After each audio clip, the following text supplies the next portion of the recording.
GKJW Mojosari yang dikasihi oleh Tuhan, marilah kita bersama-sama memulai ibadah PA kita pada hari ini yang kita laksanakan di rumah kita masing-masing.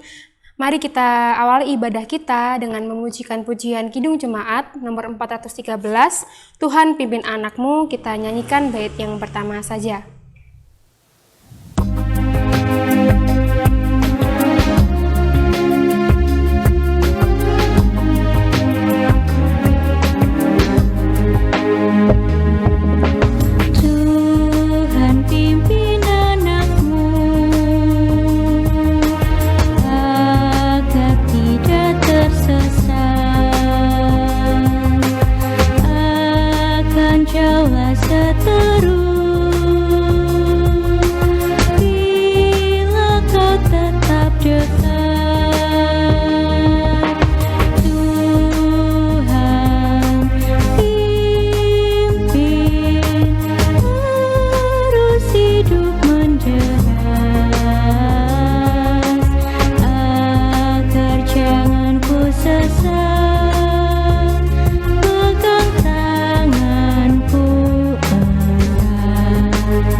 Sebelum kita bersama-sama mendalami firman Tuhan yang terdapat dalam kitab Kisah Para Rasul, mari bersama-sama kita menyatukan hati kita memohon tuntunan Tuhan.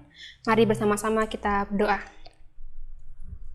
Pada saat ini Tuhan, kami bersama-sama dengan saudara seiman kami, baik kami yang berada di tengah-tengah keluarga kami maupun tidak, kami memohon tuntunan-Mu dalam aktivitas kami pada saat ini.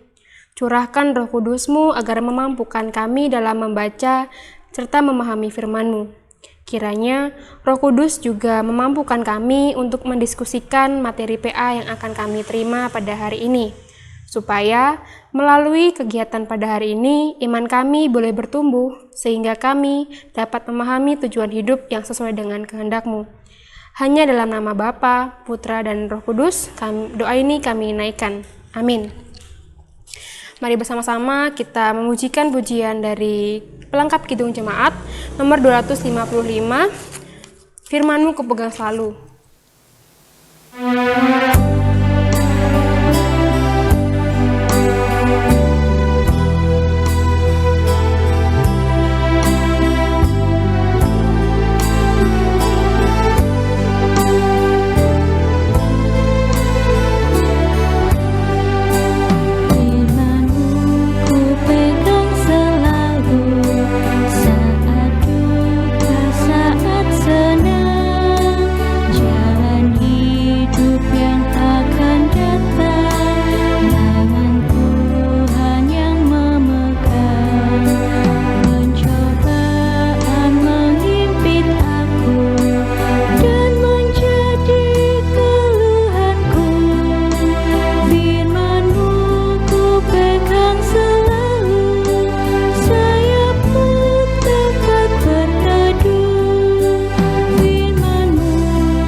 Bahan PA kita pada hari ini terdapat di kitab Kisah Para Rasul 5 ayat pertama sampai yang ke-11 yang akan saya bacakan. Ada seorang lain yang bernama Ananias, ia beserta istrinya Safira menjual sebidang tanah. Dengan setahu istrinya, ia menahan sebagian dari hasil penjualan itu dan sebagian lain dibawa dan diletakkannya di depan kaki rasul-rasul. Tetapi Petrus berkata, Ananias, mengapa hatimu dikuasai iblis sehingga engkau mendustai Roh Kudus dan menahan sebagian dari hasil penjualan tanah itu? Selama tanah itu tidak dijual, bukankah itu tetap kepunyaanmu, dan setelah dijual, bukankah hasilnya itu tetap dalam kuasamu? Mengapa engkau merencanakan perbuatan itu di dalam hatimu? Engkau bukan mendustai manusia, tetapi mendustai Allah. Ketika mendengar perkataan itu, rebahlah Ananias dan putuslah nyawanya. Maka sangat ketakutanlah semua orang yang mendengar hal itu. Lalu datanglah beberapa orang muda, mereka mengapani mayat itu, mengusungnya keluar dan pergi menguburnya. Kira-kira 3 jam kemudian, masuklah istri Ananias, tetapi ia tidak tahu apa yang telah terjadi. Kata Petrus kepadanya, "Katakan kepadaku, dengan harga sekiankah tanah itu kamu jual?" Jawab perempuan itu, "Betul, sekian." Kata Petrus, "Mengapa kamu berdua bersepakat untuk mencobai Roh Tuhan? Lihatlah, orang-orang yang baru mengubur suamimu berdiri di depan pintu dan mereka akan mengusung engkau juga keluar." Lalu rebahlah perempuan itu seketika itu juga di depan kaki Petrus dan putuslah nyawanya. Ketika orang-orang muda itu masuk, mereka mendapati dia sudah mati. Lalu mereka mengusungnya keluar dan menguburnya di samping suaminya. Maka sangat ketakutanlah seluruh jemaat dan semua orang yang mendengar hal itu. Demikianlah firman Tuhan. Berbahagialah setiap orang yang membaca serta merenungkan firman Tuhan dalam kehidupannya sehari-hari. Amin. PA kita pada hari ini akan saya beri judul, "Apa gunanya terlihat baik jika pada akhirnya celaka?" Kisah Para Rasul 5 ayat yang pertama sampai yang ke-11 merupakan bagian dari cerita jemaat mula-mula yang menunjukkan adanya konflik di dalam komunitas. Krisis yang terjadi pada gereja mula-mula adalah tentang penggunaan harta benda. Dengan kondisi latar belakang tersebut, penting untuk memberikan penegasan atau penanganan terhadap krisis yang terjadi, supaya kekristenan yang baru saja terbentuk ini memiliki teladan yang dapat digunakan untuk kehidupan bergereja ke depannya. Perikop ini menceritakan kisah sepasang suami istri yang bernama Ananias dan Safira yang menjual sebidang tanah pribadi milik mereka. Dan kemudian mereka menyimpan sebagian dari hasil penjualan tanah tersebut. Tidak ada orang yang mengetahui secara detail dengan tindakan yang mereka lakukan terkait berapa luas tanah yang mereka jual maupun hasil penjualan tanah yang mereka dapatkan. Mungkin beberapa di antara kita bertanya, "Loh, apa masalahnya jika mereka tidak memberikan keseluruhan uang yang didapat dari hasil menjual milik kepunyaan mereka sendiri itu?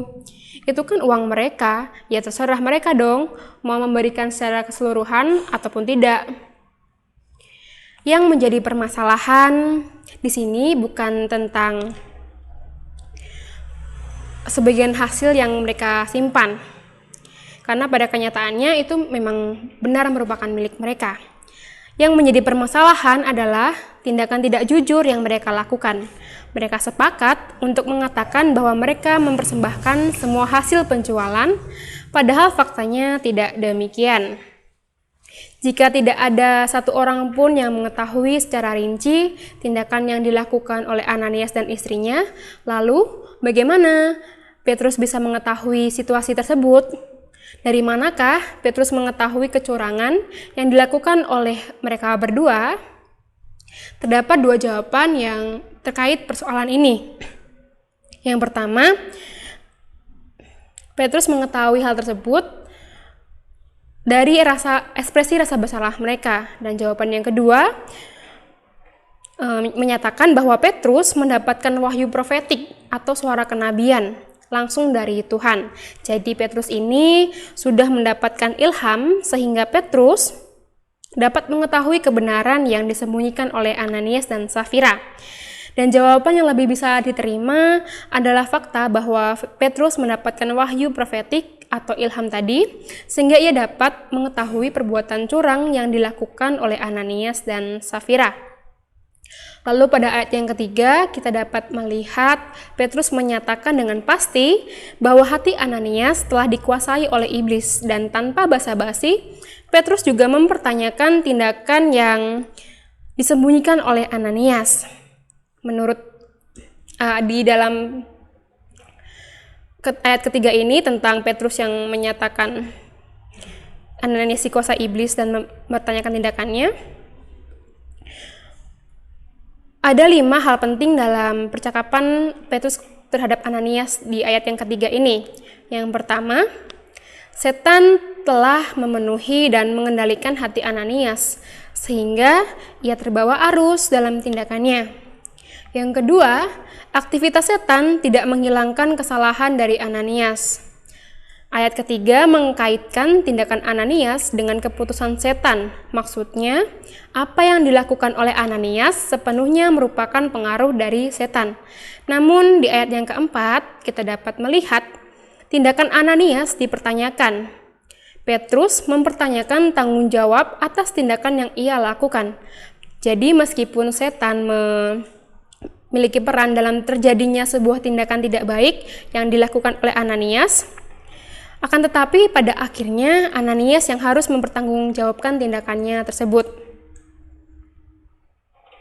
Yang ketiga adalah hal paling serius yang dilakukan oleh Ananias, yaitu berbohong pada Roh Kudus. Permasalahan dalam cerita Ananias ini bukan tentang menyimpan uangnya, karena Petrus sendiri menyatakan bahwa Ananias sesungguhnya dapat melakukan apapun yang ia inginkan dengan uangnya. Lalu yang keempat, ketika kita berbohong kepada gereja, berarti kita juga berbohong kepada Roh Kudus. Lalu yang kelima, memberikan segala sesuatu memang bukanlah sebuah keharusan. Akan tetapi, setan mempengaruhi Ananias untuk memiliki keinginan diakui oleh gereja dengan cara yang tidak baik. Ananias berbohong untuk mendapatkan penghargaan yang sama seperti yang diperoleh Barnabas di gereja.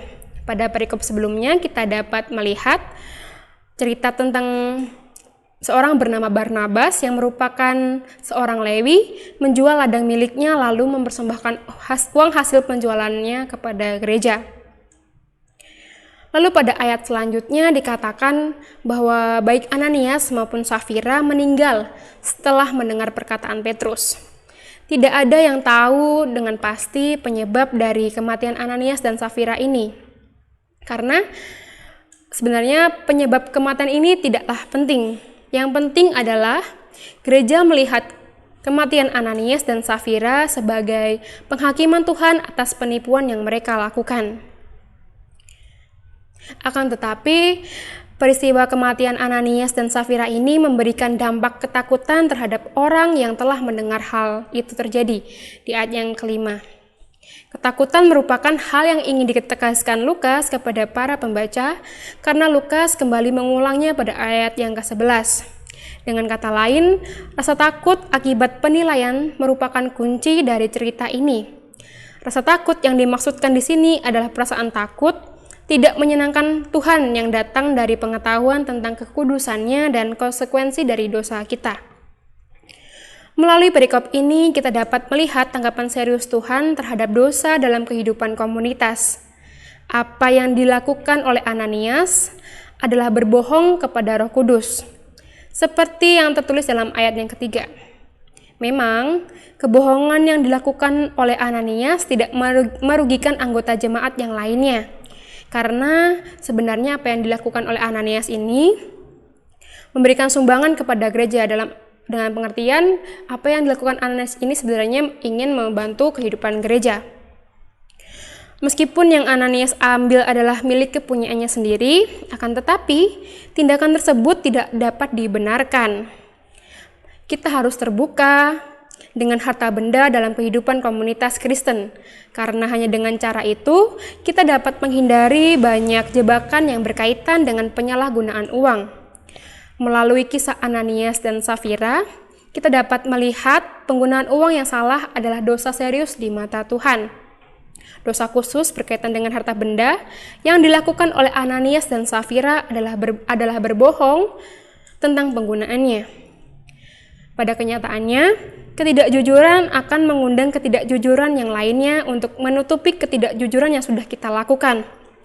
Ketidakjujuran yang mungkin kita harapkan bisa membuat kita terlihat lebih baik, nyatanya dalam kisah Ananias dan Safira, ketidakjujuran itu malah menjadi malapetaka bagi diri mereka sendiri. Dalam kenyataan hidup saat ini, setiap orang pasti ingin dinilai atau dianggap baik oleh orang lain. Dan setiap orang juga pasti berupaya supaya dia dapat dinilai baik oleh orang lain.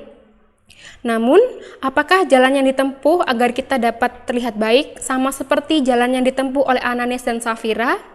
Akankah kita memilih untuk mendapatkan malapetaka demi sebuah citra yang baik?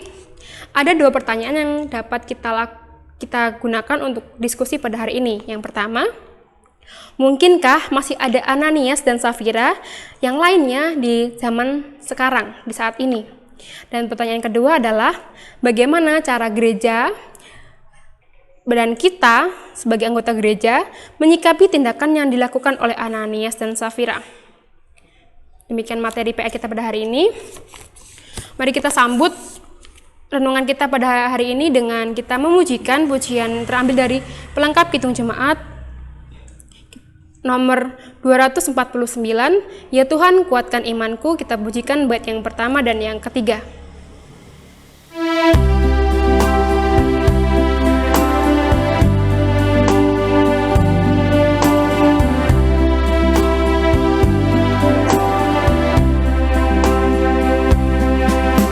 Ya Tuhan kuatkan imanku, jauhkan dari pencobaan, dan bimbing hamba-Mu selalu setia turut kehendak-Mu.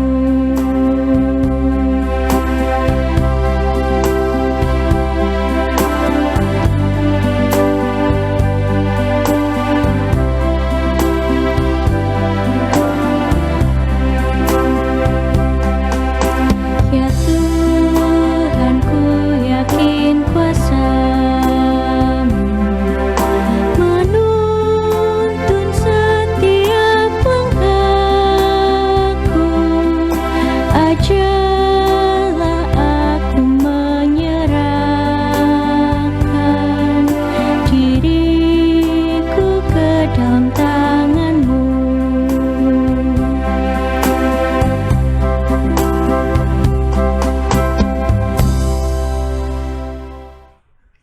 Mari kita akhiri ibadah PA kita pada hari ini dengan menaikkan doa syafaat. Mari bersama-sama kita berdoa.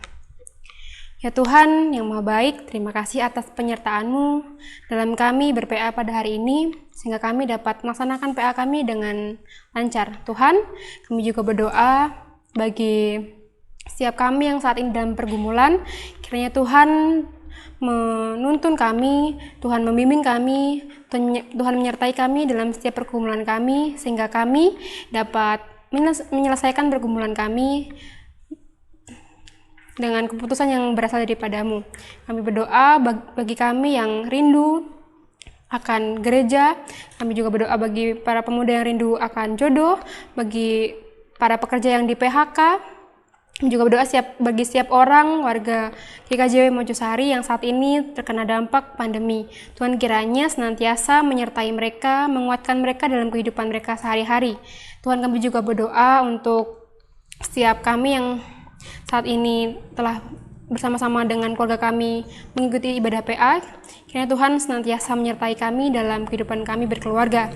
Tuhan, kami juga berdoa bagi bangsa dan negara kami. Tuhan sertai mereka, para pemimpin. Tuhan juga sertai kami, masyarakat Indonesia. Tuhan, kami juga berdoa bagi para petugas medis yang saat ini masih berjuang demi kembali ke masa-masa sebelum adanya pandemi ini. Tuhan kiranya menyertai mereka, menjaga kesehatan mereka, supaya dalam mereka melaksanakan tugas mereka, mereka senantiasa dalam lindungan kuasa-Mu. Tuhan, kami juga berdoa untuk setiap kegiatan yang kami rencanakan di tengah pandemi ini. Kiranya Tuhan menyertai setiap kegiatan kami, supaya meskipun di dalam masa pandemi ini, iman kami dapat bertumbuh. Tuhan, kami juga berdoa untuk para warga-Mu yang saat ini sakit.